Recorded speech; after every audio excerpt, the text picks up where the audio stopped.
সিলেট মহানগরে অনুমতি ছাড়াই বিভিন্ন গুলচত্বর ও রাস্তায় আইল্যান্ডসমূহে স্থাপিত বিজ্ঞাপন বোর্ড ও দিক নির্দেশনামূলক বোর্ড নিজ দায়িত্বে সরিয়ে নিতে সংশ্লিষ্টদের প্রতি অনুরোধ জানিয়েছে সিলেট সিটি কর্পোরেশন।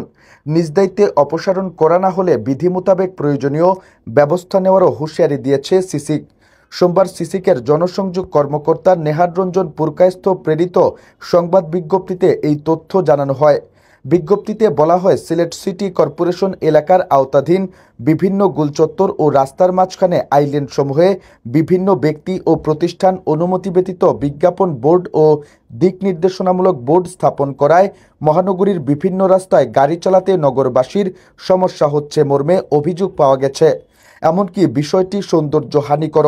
তাই জনস্বার্থে দ্রুততম সময়ের মধ্যে বিজ্ঞাপন বোর্ড ও দিক নির্দেশনা বোর্ড অপসারণের জন্য সংশ্লিষ্টদের প্রতি অনুরোধ জানানো হলো। অনুমতি ব্যতীত স্থাপনকৃত বিজ্ঞাপন বোর্ড ও দিক নির্দেশনা বোর্ড নিজ দায়িত্বে অপসারণ করা না হলে বিধি মোতাবেক প্রয়োজনীয় ব্যবস্থা গ্রহণ করা হবে।